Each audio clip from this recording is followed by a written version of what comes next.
Good evening, ladies and gentlemen. Thank you for joining this edition of HR Mentorship Learning Series. Tonight, we'll be looking at a very fascinating topic, digital transformation for HR professionals. And leading us in this conversation is somebody I've had the privilege of knowing at very close quarters. We've worked together and we've done projects together. His name is Adetola Oduguwa, and he has a very short bio. You know, some people are humble like that. Of course, you can always check out his full profile on LinkedIn. Adetola is a seasoned technology professional with over a decade experience in enterprise IT infrastructure design and management, and is also a future of work advocate. Of course, I'm sure he will tell us a little more about himself shortly. But ladies and gentlemen, I'm excited to hand over control to Adetola Oduguwa, speaking to us on digital transformation for HR professionals. You can take it away, my brother. Thank you so much, Mr. Oluyemi Adeosu, for the opportunity. And thank you so much, guys, for joining. Good evening, everyone. Good afternoon, good morning, depending on where you're joining us from. My name is Adetola, like has been introduced. So today we're going to be looking at a topic that I love so much. I mean, I've had the opportunity to be able to work within this intersect for a while now. And it's really about digital transformation. I've had the opportunity to do a lot of transformations in different companies, and so in my next couple of slides, I'm going to be able to introduce you to some of these things that I've seen over time, and we can just talk about it. Please feel free to drop questions in the chat so that it's an engaging session. It's not just me talking. If you also want to come off mute to speak, just use the raise your hand, use the feature to raise your hand, and then I'll mute you, and then we can have a conversation about whatever you want to talk about. Okay, so let's get into it. Okay, so some of the things that we're going to be looking at today, we're going to be looking at the concept of digital transformation. What is digital transformation?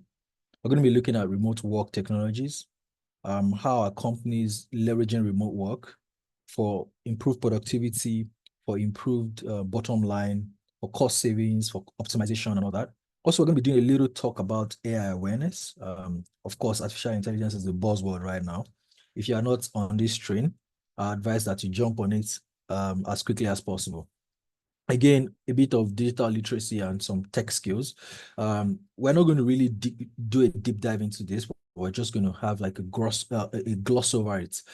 So again, at the end of this presentation, my idea is that as HR professionals, you should be able to find something that can stimulate your mind out of this conversation. So this presentation is going to focus on the role of technology in transforming HR operations, ultimately enhancing efficiency, minimizing manual tasks, and enabling HR teams to concentrate on some more strategic work rather than paper pushing. Just 4 things about myself that I would like you to know today. I have 14 straight years of uninterrupted professional IT experience, and within these 14 years, I've been able to work across multiple sectors. I worked in, and I actually started my career off at the oil and gas. So oil and gas, I've done IT consulting. I also did work with an EPC, and then I work with a global tech company. I've been with that company for 5 years now, and counting. It's been a very, very interesting journey. And out of the 5 years, I've been working remotely for the past 4 years. So it's fair enough if I call myself a digital nomad. I'm a digital nomad because I can work from anywhere in the world. As long as I'm able to deliver on my KPIs, that's fine. I'm also a future of work advocate.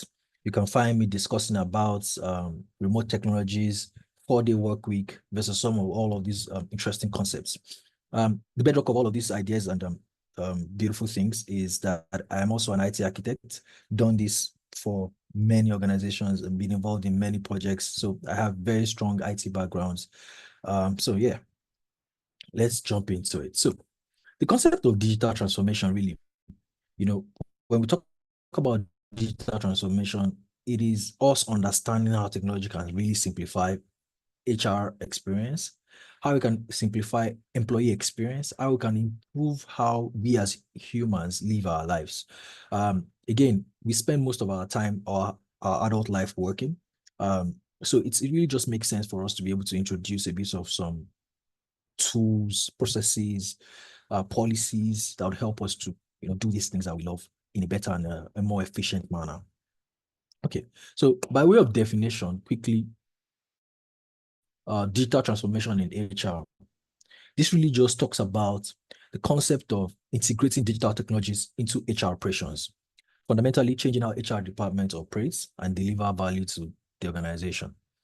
So of course, we all know what SaaS is. So software as a service, HR software that can automate routine tasks like onboarding, attendance tracking, employee data management, and all of these things with the end goal of course, improving data, giving you accuracy in whatever you are measuring, and then bringing efficiency to your business. If you can measure it rightly, then it can actually point in the right direction. Excuse me. There's no point keeping data if you can't use it to transform your business or to improve employee experience. So at the end of the day, it is how you can improve employee experience through accuracy, like using the data rightly to improve experience. Okay, so where are the opportunities here, right? What are the low-hanging fruits, or where do I think that HR should really focus on areas that I think the HR community should really pay keen attention to? Okay, so areas like streamlining HR operations, introducing and embracing the use of digital tools, the concept of artificial intelligence, large language models, and all of that. Embracing the future work. Where we are in Nigeria today, and excuse me to those who are not Nigerians, but globally we see that the economies of the world, it's being challenged globally. And so perhaps it's time for HR to play that card where people can actually become much more nomadic in their lifestyle, in the way they work. You can live in a cheaper environment and work in another country. For instance, I mean, I work with a global company, right? So I live in Nigeria and I work for a US company, right? It's cheaper for me. It's better for the organization. So areas like enhancing recruitment and talent management, these are some of the immediate opportunities that I see that digital transformation can help the the HR community. Sorry. Yeah. So just explain a little bit further into some of the things that I just highlighted. So areas of automation of administrative tasks. So things like employee lifecycle management. And lifecycle management, in this case, I mean things like onboarding, offboarding, midlife cycle. Mostly HR focuses on onboarding and offboarding. But for us in IT, one of the things that we focus more about, not more, like we also focus on and off, but midlife cycle is also one of the things that we should also pay attention to. So midlife cycle meaning while this person is engaged in the organization, what are the things that you're adding and removing from this person's tech stack?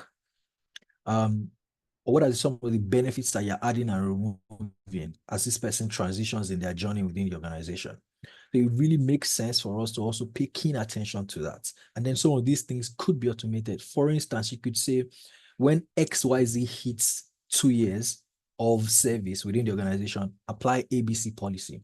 All of this could be automated without you having to set a reminder on your phone or having to write that down and move papers, move approvals from one level to the other. With the use of technology today, all of these could be automated. One of the things I really love, one of the tools I really love to work with is an ATS engine. Because an application tracking system. Basically, if you still work with an organization, that would require applicants to send an email, send their resume and cover letter to a particular address. Please, you're stuck in the past. Please update your ways and get a tool that integrates with an ATS where you can start from the onboarding, from even before onboarding, from when they apply to when they join the organization to when they offboard. All of that life cycle could be tracked and automated, and this will considerably save you time because you're able to now vet better candidates. You're able to vet them quickly. Your recruitment turnaround time is improved drastically. So things around performance management as well.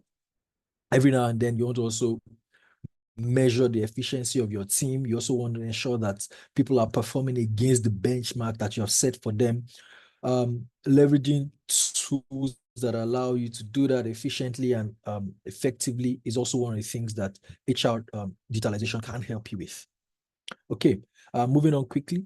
So things like employee engagement and communication. If you work for an organization that still, ask employees to drop feedback in a box, no, you have to integrate some of these technologies that help you to take feedback anonymously, take them in real time, so that you can do NPS score measurements. You can find what part of your business needs improvement via some of these automation, via some of this digitalization.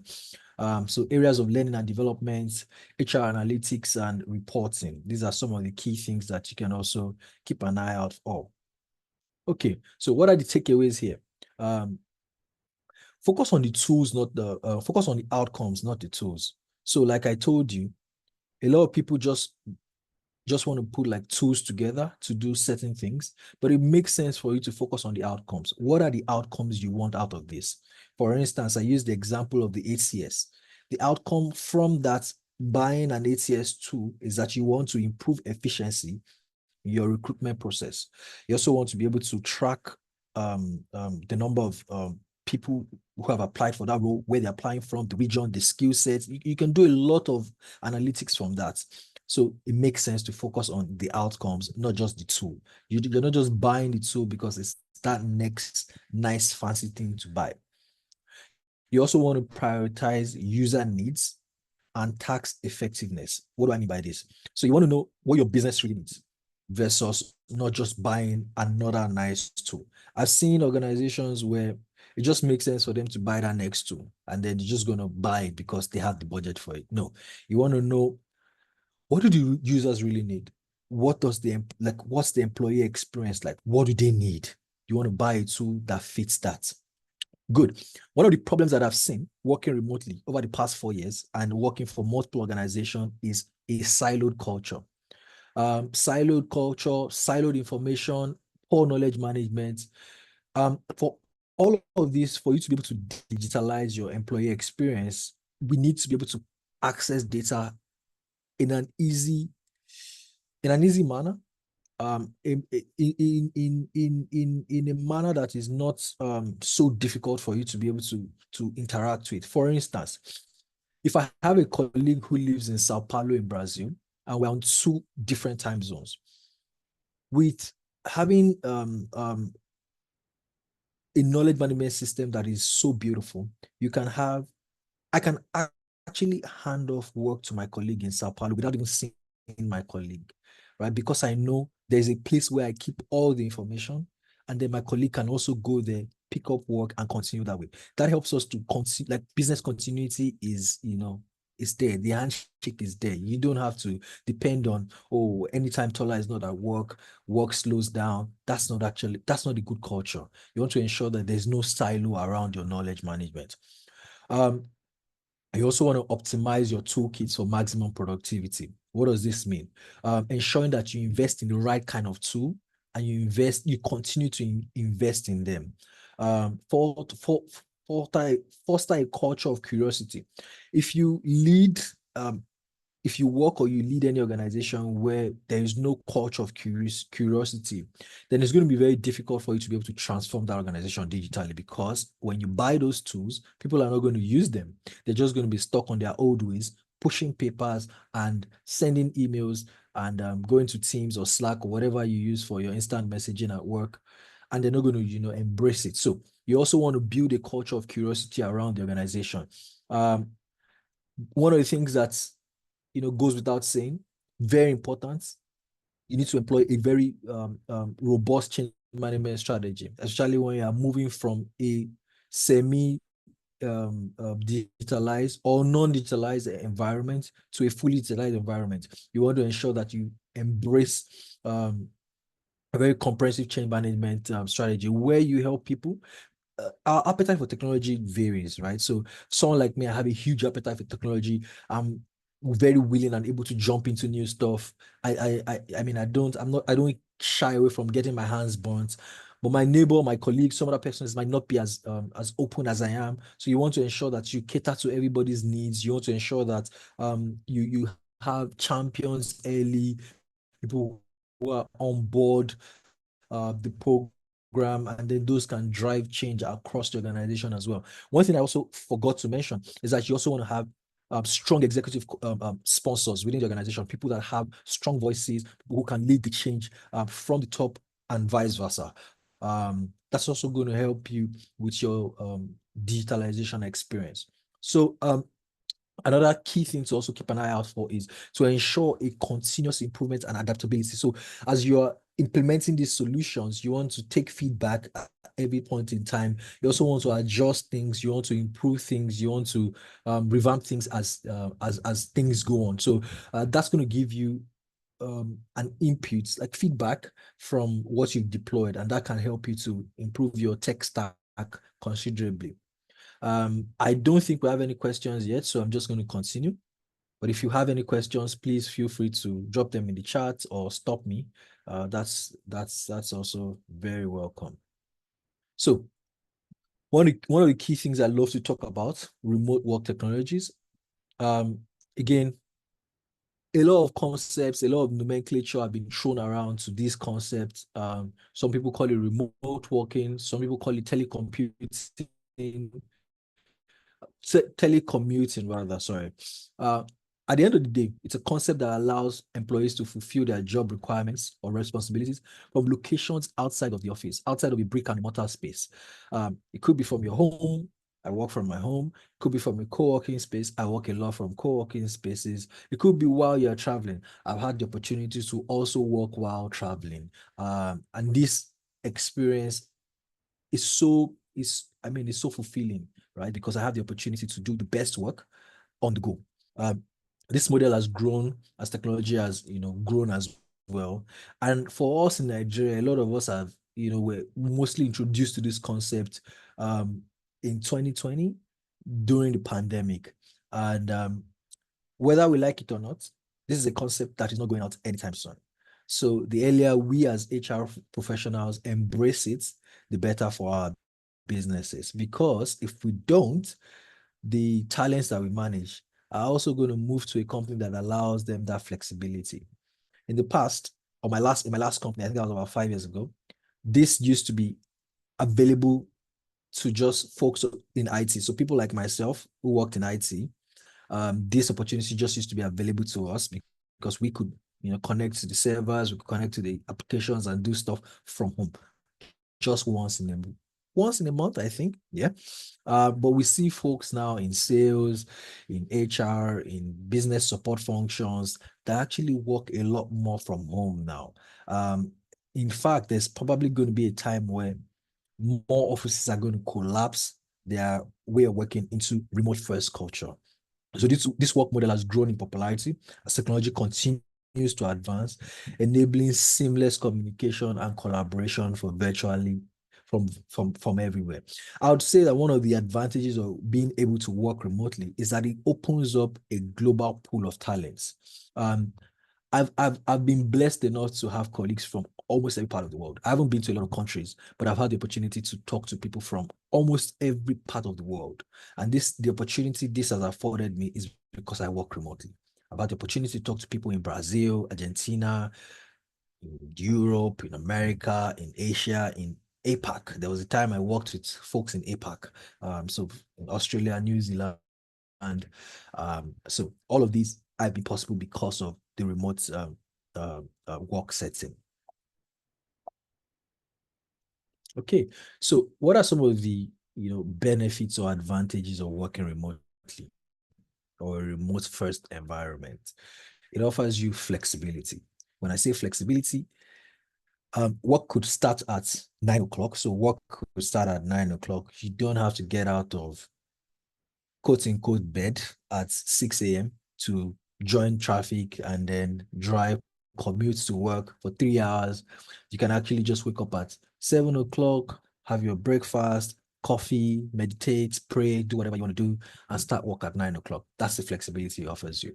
You have It allows you freedom to choose your work environment. You can decide to work today from your living room. You can decide to work from your bedroom. You can decide to work from anywhere, right? A lot of people, I've seen people always confuse this flexibility for laziness, right? Um, since moving remotely, there's been a spike in my level of productivity because I've been able to put in more work because I save about 3 hours daily going commuting to and fro work. So that flexibility, I won't trade it for anything. Cost savings.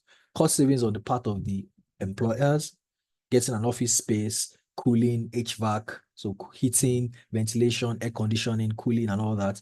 In some places, you have to pay for um, lunch and all of that. So all the groceries and cleaning and everything, all that cost is stripped down and almost taken off. So facility management costs, headcount costs, and all of that is taken out. So that's for the employers. On the part of the employees, you don't have to, fuel your car as much as you need to, or you don't have to pay for transportation as much as you need to. And all of that is considerably reduced. Increase in productivity, like I mentioned, you have a higher level of productivity when you work without distractions. I mean, you work alone, you're able to put your head down, get a lot of work in. 4 hours is 4 hours, 8 hours is 8 hours. So those are some of the benefits and blessings of remote working. Yeah, for everything that has a plus or a good side, potentially would have a bad side. And so these are some of the bad sides that I've also noticed over time. Now, all of these can potentially be corrected with the right kind of tool stack or tech stack. The major one that I've seen over the years is communication barriers. And when I say communication barriers, I don't mean in terms of language. I just mean generally communicating. There's what you call etiquette, and there's what you call netiquette, which is like your your etiquette on the internet, right? So miscommunication is commonly, you don't know when to reply to a kind of message. You don't know how to respond in a certain type of environment. The jokes, the mannerism, all the communication barriers are some of the major challenges. Also, when you don't set proper expectations, how things need to be done, it could also lead to these communication barriers. So again, as HR, your role is to ensure that the right kind of tools are adopted. So you want to do instant messaging? Do you want to use Slack? Do you want to use Teams? How do you want to communicate? You have to define it. You have to put a policy there. Do you want to prioritize email as primary source of communication?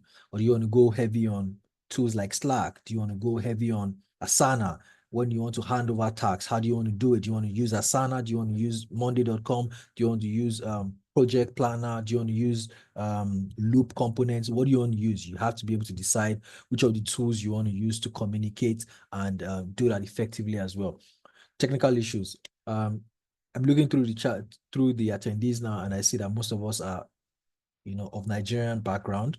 So we are very, very like a lot of us must have faced these issues one way or the other. So when I say tech debt, I mean you have loads and loads of different tools doing the same thing. That could also lead to a lot of technical issues because these tools aren't able to communicate and integrate with each other effectively. Again, in this part of the world, access to reliable internet could be a problem. You could invest in a lot of alternatives as well. So there's other alternatives you can invest in. Cybersecurity challenges are real and they are prevalent. End user computing issues as well. They're very prevalent as well. But at the end of the day, there are ways around all of these things. All of these challenges shouldn't stop your digital transformation experience. With the right kind of policy, with the right kind of professionals, you're going to be able to beat all of these problems. To be honest, these challenges are things that, from experience, I've been able to ride the wave, and these have improved our productivity and improved our bottom line as an organization. Managing work-life boundaries. So what I would say is work-life balance. For folks who have worked remotely for a very long time, they tend to experience a blurring in the line between when work should close and when work shouldn't close, because a lot of us, leave at work and work at home. So there's, I just need to quickly respond to a message. It's 9 p.m. my time, but I mean it's 4 o'clock EST. So I can just quickly push out a message, or I can just quickly respond to a message. Um, in a remote, where remote work is done properly, you can actually just hand off that handoffs. That's why I said you need to decide how you want to do your remote work. How do you want to communicate? How do you want to hand off responsibilities? So all of that can help you to improve the work-life balance, reduce the barriers of communication, and also solve potential tech issues and tech debt issues. Okay, so how to do remote? I have 4 bullet points for you, or no bullet points, like 4 talking points. So you need to use the right tools. Because everyone is not going to be seated in the same office, you can't just stand up and go to the 6th floor to talk to HR, or go to the 4th floor to talk to IT, or go to the 2nd floor to talk to finance. Everyone is going to be on their computers, interacting with a Slack app, Teams app, or a Zoom app. So you have to ensure that you pick a tool that everyone is comfortable using, not just a tool that the IT folks have recommended. You have to pick a tool that everybody, from the most experienced to the least experienced, is comfortable using. You have to embrace project management. There has to be accountability, right? So you have to be able to say, are we using Trello to plan our tasks? Are we using Asana to plan our tasks? Are we using Monday.com or any of these tools? Because you have to be able to measure your work output at the end of the day. Again, it's not about how many hours you spend at work. It is about the output, the level of efficiency that you're able to bring into your day-to-day activities. You want to be able to communicate effectively. Communicating effectively means communicating clearly, without ambiguity, understanding what is said, no double standard. What is applicable to folks in the EST time zone is also applicable to folks in the EAT time zone, and vice versa. So there's no double standard. If we say we refer to people on their first name basis, we got to do that for everybody around the globe. Like in Nigeria, in America, we have to do that for everyone, irrespective of their age, their gender, their background, and all of that. So as an employee, or as an employer, or as HR, you have to help the management to ensure that people have a productive workspace. When I say productive workspace, you want to make sure that they have all that they need to be able to deliver effectively. So for me, some of the things that I have that makes me productive, I have almost my level of redundancy in terms of my tool stack is um +1. Yeah, +1. I have 2 headsets, one headset, one AirPods. I have 2 computers, 2 keyboards, 2 monitors. So everything I have them in pairs, meaning if one breaks down, I actually can spin up another one. And the reason why I have this is because every now and then I get paid a stipend to buy these things.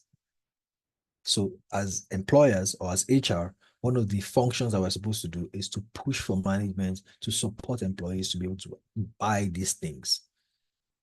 So again, let's focus on the results, not the hours. So we're focusing on outcomes and not just number of hours someone spends at work. We don't want to say, oh, we want to start tracking how many hours I've used online. No, we want to be able to track my level of productivity at work.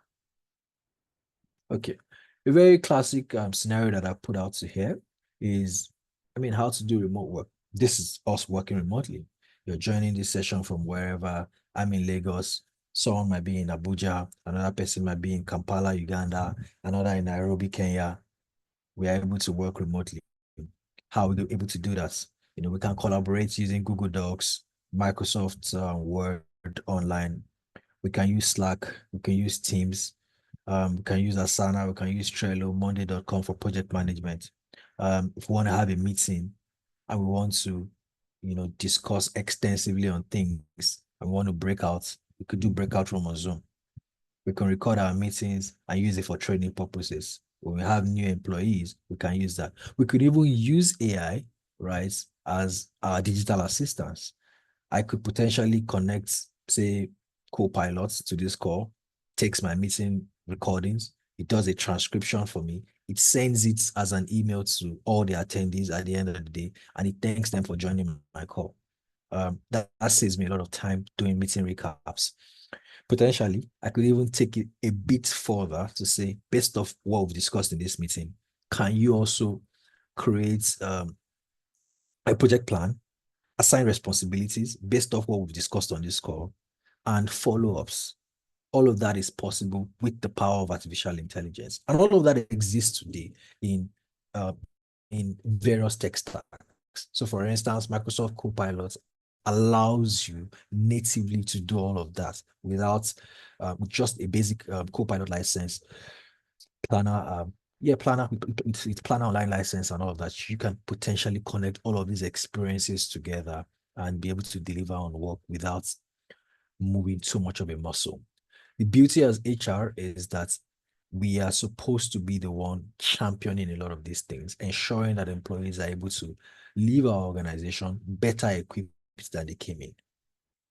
So I'm going to be talking about some of the roles of HR in digital literacy. Just like I mentioned, your role as an HR professional is to ensure that folks leave the organization better than they came.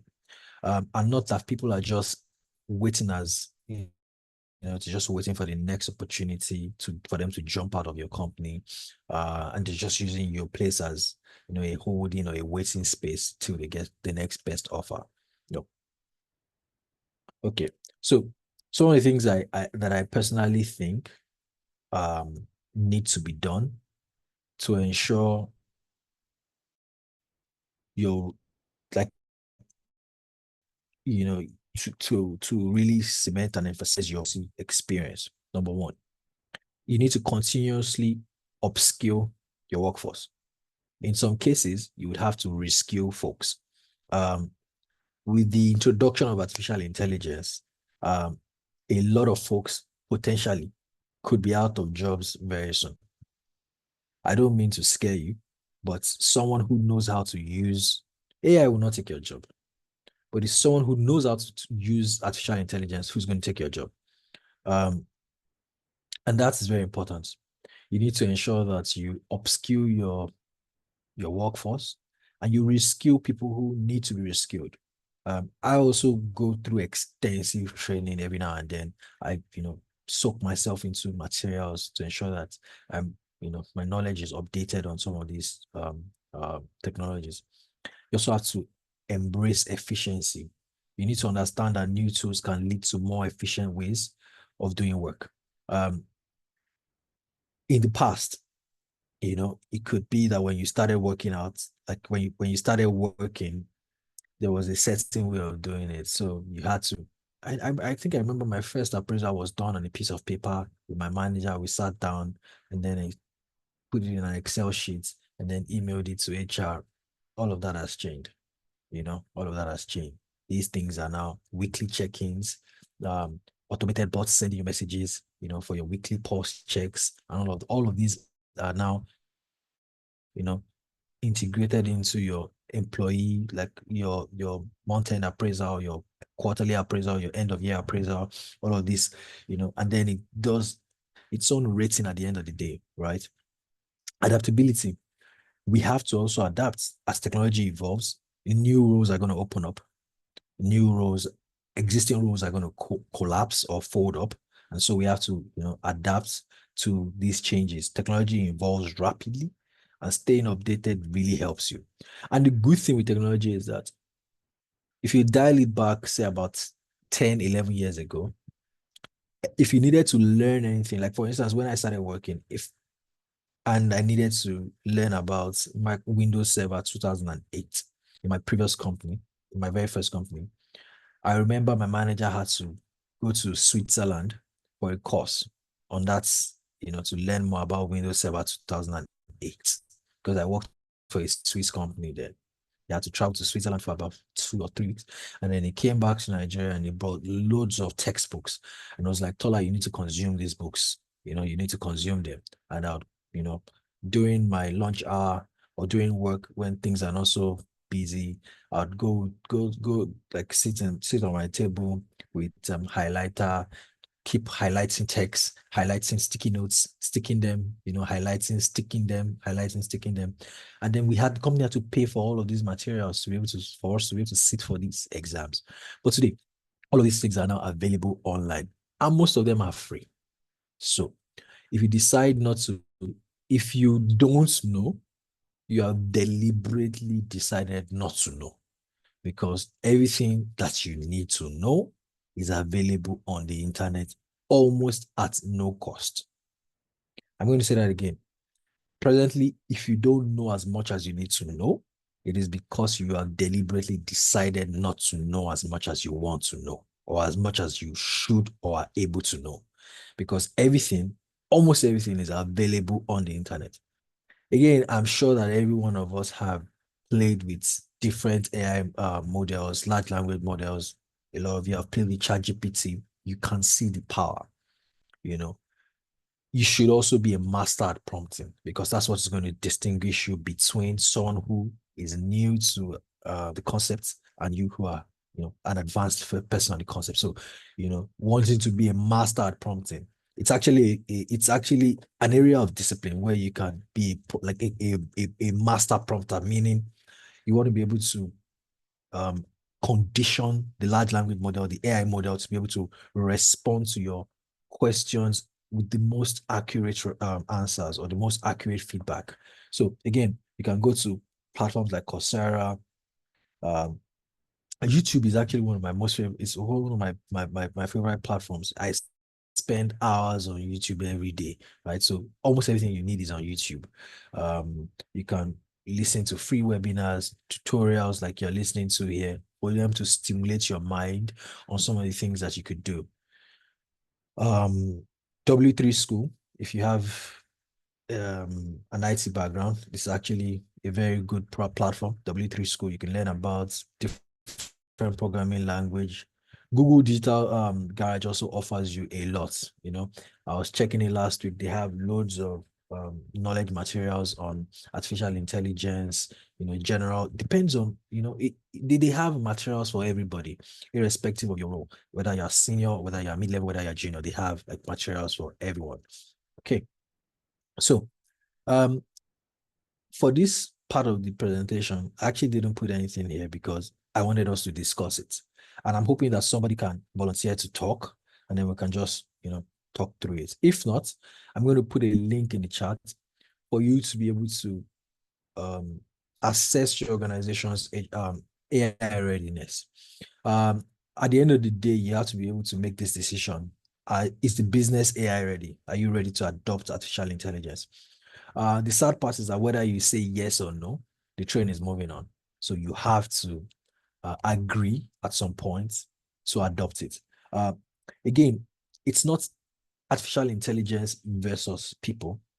It's not people versus artificial intelligence. It is people plus artificial intelligence is what is going to get us to the next level. As a business, as a people, as a community, as a country, it is people plus AI equal to efficiency. Like I mentioned, these days I join calls and I don't even have to struggle to remember everything that was said on the call. All I need to do on that call is to ensure that my call is recorded. I have a digital assistant that records my call, transcribes my calls. In some cases, right, based off the audience, creates a plan or a work schedule based off the call that we've had, right? It tells me XYZ is responsible for this follow-up activity. Yetunde is supposed to contact J at the end of 2 weeks to follow up on the tasks that we are delivering for Oluwadamilola and Kudero. All of these experiences are become digitalized, and I don't have to struggle with remembering things as much as I need to. All of that experience today is, due to the power of artificial intelligence. Yeah. Let me see if I can proceed. Okay.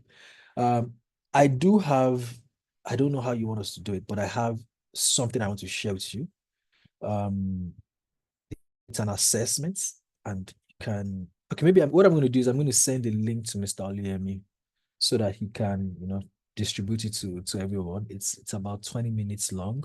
You just need to, just answer the questions, and at the end of the day, we'll tell you if we tell you where your business stands in terms of your readiness, your AI readiness. So with that, I'm going to take a pause now for any questions or any comments, any contributions, anything you think I might have said wrongly or anything I could have improved.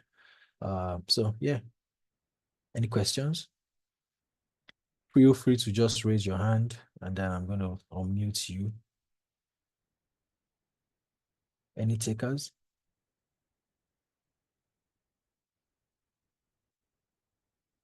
Okay. All right. If there are no questions, I'd like to thank you all for joining today. It was indeed a wonderful experience. So thank you, and I look forward to speaking with you all soon again. Thank you. Okay, I see. Yesterday, thank you. What AI tools can you recommend for your work effectiveness? So again, yesterday, it depends on what you do. And it depends on what kind of effectiveness you're looking for. So for me, for instance, Microsoft Copilot, and again, it depends on what your tool stack is. I don't know. Do you want to come off mute? Do you want us to have a 1 minute, 2 minutes conversation about this? I'm just going to ask questions, and then I'm going to recommend something at the end of the day quickly. Do you want to come off mute? Should I unmute you? Oh yeah, see. Okay, 1 second. Let me unmute you here today, so we're going to talk. Okay. Yes, yesterday I've asked to unmute you, so yeah, beautiful. I'm going to stop sharing now. So, good evening, yesterday. How are you doing? I'm doing good. Very well, thank you. Okay. Okay, so I have, because I know that of course there are a lot of AI tools, currently available, and I will tell you that a lot of us, maybe I see myself as caveat, but don't have enough information on these tools, or rather, we are underutilizing the power of the tool. Yep. And I'm going to make an example of one of the things that we use in my office. I won't say it's an AI tool, like what's it called? Microsoft 365. I'm going to tell you that I attended the seminar recently, and I'm getting to hear from him. And you have to sneak back to that 365 to start seeing those things, not until it was mentioned during that webinar. For example, the Viva or what's it called? And Viva Engage. Viva Engage. Yeah. I've never used that before until it was mentioned. I could now go back like, okay, do I really have Viva here? And guess what? I actually had there. You do. And I've never so that they actually asked to now go deeper and see that I can do what's it called? Employee recognition on that thing. And I can do, you can do praise. You can do praise. Chat. Yeah. So I can do praise. And I just have to call my IT person like, I think we need to explore more on our 365. He himself even said that it seems we are using 10% of the capacity of that 365. Exactly. By the way, there are a lot more to do. So apart from this 365, I know that of course there's ChatGPT, there's Gamma, and few other things. But I still feel that there are new ones that are out now. Okay, on a social group, I was talking with some HR colleagues, and she was making mention of Meta AI. That's on WhatsApp. I actually always see Meta AI, but I never used it. But she said that she sends voice notes and for you to transcribe what she says. And that it makes our job more effective. She just comes from there, close to ChatGPT, and our work is much more, easier to do. And guess what? That night, I had to go to Meta and I actually gave Meta an assignment to deliver the next 4 or 5 days. But if she had not mentioned such, I would never explore it. And I still believe that there are other more things to do, or there are other AI tools that as an HR person, we can make our job more effective. Even though we don't really need to pay, there are some that you need to upgrade if possible, but there are other ones that are free. So that's why I'm asking that. Is there any other tools that you can recommend that we can actually make it? That's fine. Yes, I thank you so much for bringing that up. Although I might have missed 1 or 2 things, but the bulk of what you're saying is Microsoft 365 is a very powerful tech stack. And what I just need you to do when you get to work on Monday is check if you have co-pilots. If you don't have co-pilots, sit with your IT folks and ask them to buy you a co-pilot license. It's Microsoft's AI's engine. The beautiful thing is, one of the things you could do if you get your hands on co-pilots is from Teams, just ask co-pilot just type the name of any of your colleague and just say who is, say, for instance, Aditola Odugua, and watch what it's going to tell you about that colleague. It's going to tell you your last interaction with that person. It's going to tell you some of the documents, depending on how you've configured your knowledge management. So if you guys use SharePoint, it's going to tell you some of the files that person owns that are public. It's going to give you a lot of information.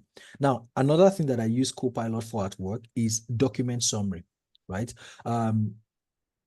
Someone reached out to me because I work in IT and they had to transcribe a particular record.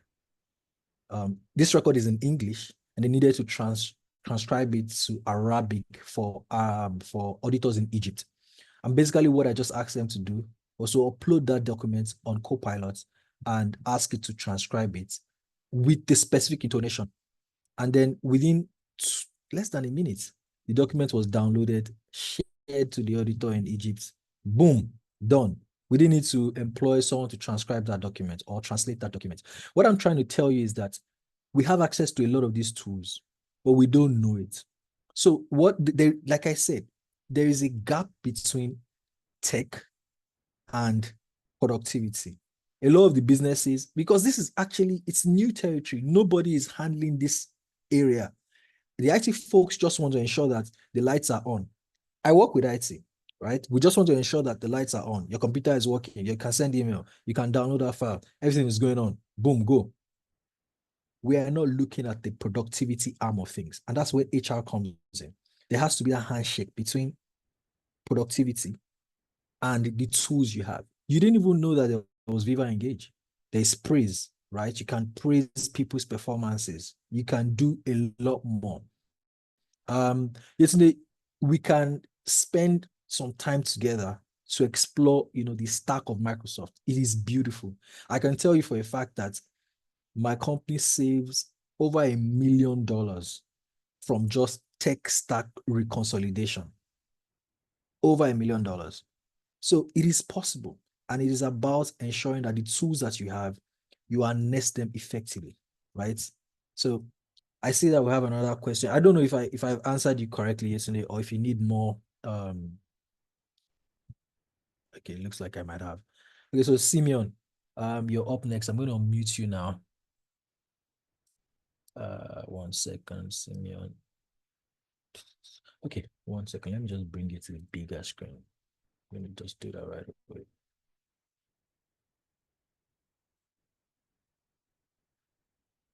Okay, yes, it's going to be better here.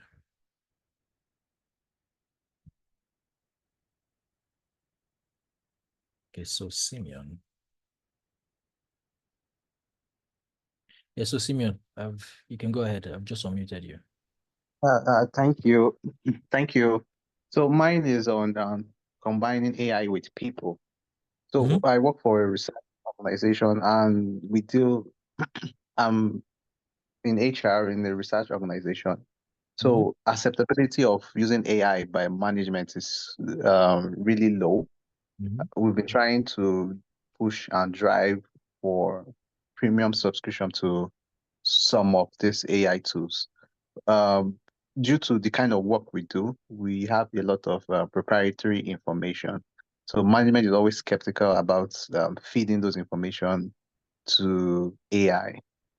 So from your experience, how are you going to, it's a risk on its own because we don't know where those information is being stacked.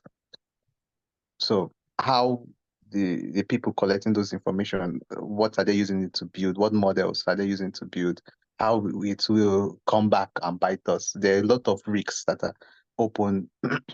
And my management is skeptical, always skeptical when you try to integrate AI to our work. But I do it on the side based on, I look at some information and judge based on need to know based on the risk exposure. Sometimes I just wing it using AI to do some analysis for basic information. But how are you going to douse that fear and that risk that management is Yes, so I looking at mean, using AI? this is an inherent risk, and you have to look at your risk appetites.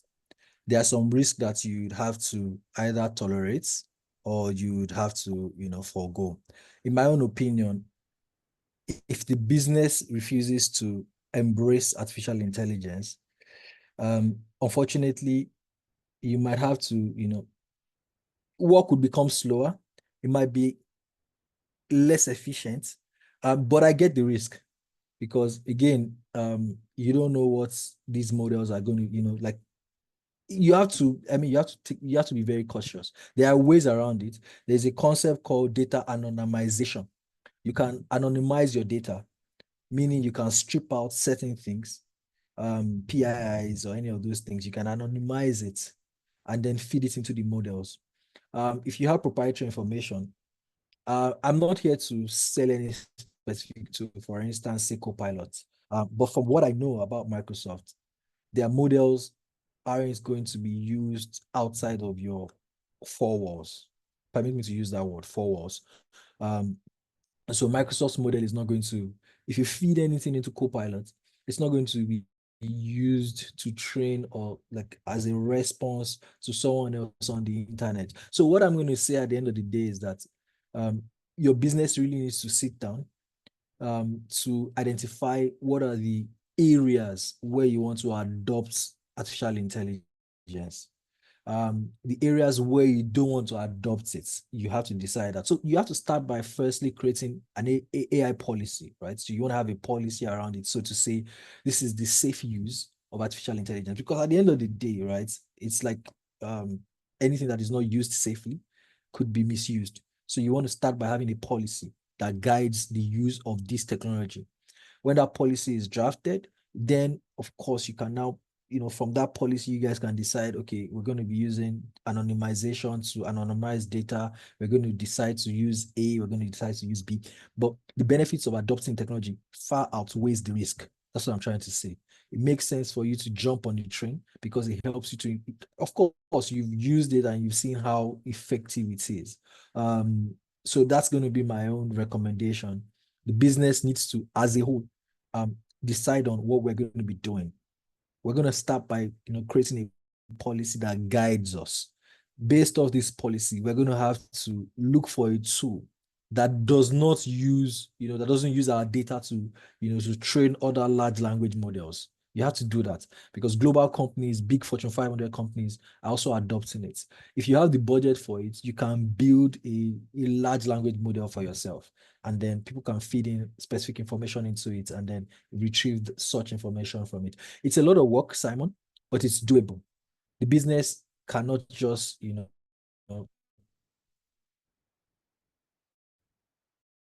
it's not something, you can't make it, plan for it, create a budget for it, and then take it off from there. I'm not sure if I answered you correctly. Do you want to speak up, add one or two things?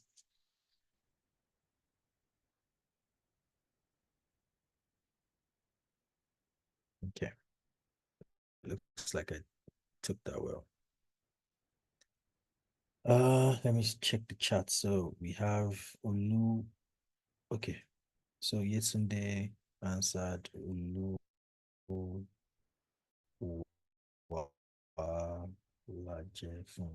How do you handle data exposure between? So, like I said, Oluwa Walaje for me. Okay, sorry for murdering your name. That is a big risk today. And again, you have to ensure that you train your workforce properly to ensure that you classify your data. So let's start from there. You want to classify your data. These are the kind of data that is ingestible to AI, right? You want to also ensure that you have to train your workforce. If you don't train them, they're just going to put your proprietary code online, and a 16-year-old boy is going to use that code to build his own Game Boy piece or something. So you have to ensure that you train your workforce well. So that's where you want to ensure that the right kind of information or the right kind of data set is not exposed. You have to label your data properly. You have to classify your information. You have to ensure that you read the fine prints of whatever AI tool you are buying to be sure that you're not unknowingly training another model on the internet. So these things, you have to err on the side of caution. But you wouldn't say that because fire is dangerous, you don't cook. You have to use fire to your advantage. You have to use AI to your advantage as well. I don't know if I'm answering you correctly. But at the end of the day, everything that has an advantage also has its own disadvantages. But you have to look at the advantages and ensure that the advantages outweigh the disadvantages. Or in cases where the disadvantages are quite enormous, you have to ensure that you control the risk. So box the risks down such that your business can handle the risk. Itunde has another question. I would appreciate the time with you to explore more. Mark, yeah, sure. We can talk more about Microsoft, and I can show you some more things. Please, can I join you today to explore more with you? Absolutely, you can. We can speak more about that. I just noticed while checking my system that the package came with Microsoft Copilot. Beautiful. It came with Copilot. So this weekend you can. Okay, so beautiful. What you can do is for everyone who currently has a Microsoft subscription, you can go to learn.microsoft.com and check out Copilot. So there's going to be a training, say about an hour or two. Just watch the videos and learn some cool tricks, very basic but very important things that would help you, supercharge your work. And then you can be that star at the office. Okay, Simeon, that's fine. And Simeon, we can also, speak offline as well. To discuss about some of the strategies you can adopt. How will I join? It's free. You just sign up with your email and then you can read up. It's free. As long as you have an email account and you have a Microsoft subscription, it's fine. You can just read up on it. It's free. It's a Microsoft doc or a knowledge center for Microsoft. You can just read up on it. So any other questions? We still have some time. I can still take a few more questions.